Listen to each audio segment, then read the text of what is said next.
UP के लिए अखिलेश यादव ने घोषणा पत्र किया जारी। गन्ना किसानों को 15 दिन में गन्ना भुगतान करेंगे। महिलाओं को नौकरी में 33% आरक्षण। समाजवादी कैंटीन, समाजवादी पेंशन फिर शुरू करने का वादा। अखिलेश ने सभी दोपहिया वाहन चालकों को 1 लीटर पेट्रोल प्रति महीना मुफ्त देने का वादा किया।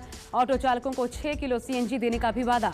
बीपीएल परिवारों को 2 मुफ्त सिलेंडर देने का वादा। लड़कियों को केजी से लेकर के पीजी तक की मुफ्त शिक्षा का भी वादा।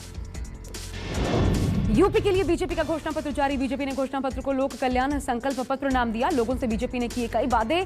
सीएम योगी बोले जो बोला है वो करके दिखाएंगे। संकल्प पत्र में बीजेपी ने किसानों को मुफ्त सिंचाई की सुविधा दी। गन्ना किसानों को 14 दिनों में भुगतान का वादा किया। होली दिवाली पर एक मुफ्त सिलेंडर। वरिष्ठ नागरिकों को 1500 रुपए महीना पेंशन का वादा। संकल्प पत्र जारी करने के बाद अमित शाह ने एसपी बीएसपी पर वार किया। कहा पहले यूपी में गोलियां और कट्टे बनते थे, अब गोले और तोप।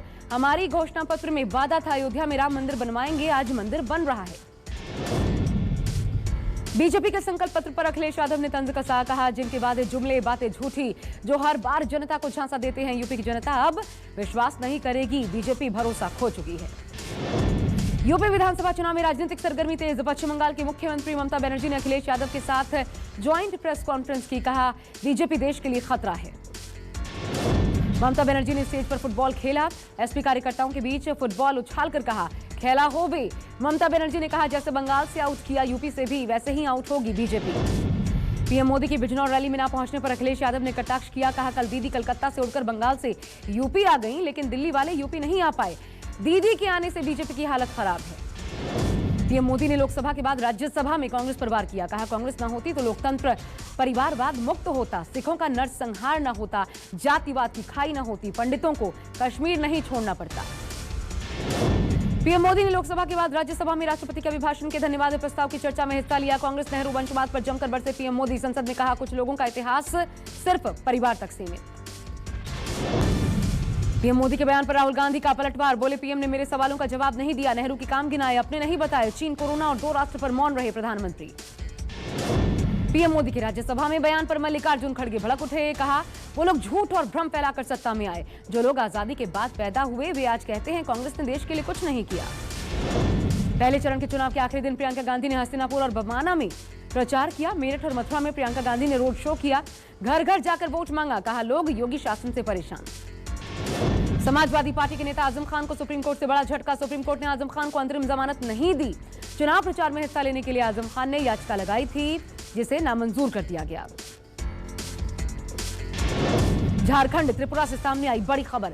हेमंत सरकार से कांग्रेस विधायक नाराज। 18 विधायक राहुल गांधी से मिलने दिल्ली पहुंचे। कहा सीएम हेमंत सोरेन कांग्रेस की बात नहीं सुनते। उत्तराखंड में केजरीवाल ने फिर वादा किया। कहा सिर्फ हमारे पास उत्तराखंड का विकास करने का एजेंडा। हम स्कूल और शिक्षा देंगे, बच्चों को रोजगार देंगे।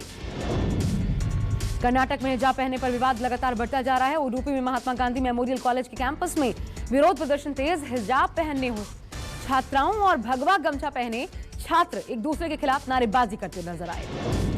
कर्नाटक के शिमोगा में हिजाब विवाद के बीच 2 गुटों के बीच पत्थरबाजी, कई लोग घायल। प्रशासन ने स्थिति को देखते हुए शिमोगा में धारा 144 लागू की। 3 दिन के लिए सभी स्कूल कॉलेज बंद। ओवैसी पर हमले का तीसरा सीसीटीवी फुटेज सामने आया।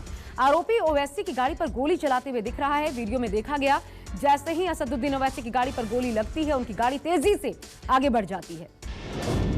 अहमदाबाद बम ब्लास्ट केस में गुजरात स्पेशल कोर्ट ने फैसला सुनाया। 49 लोगों को दोषी करार दिया। 77 में से 28 आरोपियों को निर्दोष करार देते हुए बरी किया। अहमदाबाद में 20 जगह पर 21 ब्लास्ट में आरोपियों के खिलाफ केस दर्ज हुआ था। देश में कोरोना के मामले घट रहे हैं। 24 घंटे में 67,000 नए मरीज। संक्रमण कम हुआ, लेकिन मौत के आंकड़े ने डराया। 24 घंटे में 1188 संक्रमितों की मौत। केरल और कर्नाटक में हालात अब भी चिंताजनक। फरवरी महीने के आखिर तक मुंबई 100% अनलॉक हो जाएगी। बीएमसी के अतिरिक्त आयुक्त सुरेश काकाड़ी ने जानकारी दी। बीएमसी का दावा है अगले हफ्ते तक मुंबई में 100% लोगों का वैक्सीनेशन पूरा हो जाएगा। जयपुर में बदमाशों ने दिन दहाड़े बैंक को लूटा। लूट की वारदात कमिश्नरेट ऑफिस से महज 1 किलोमीटर की दूरी पर 2 बदमाश फायरिंग कर बैंक से 15 लाख रुपए लूट ले गए। पटना के मोकामा में भीषण हादसा। सड़क किनारे सामान खरीद रहे 6 लोगों को तेज रफ्तार कार ने कुचला। 3 की मौत, 3 घायल।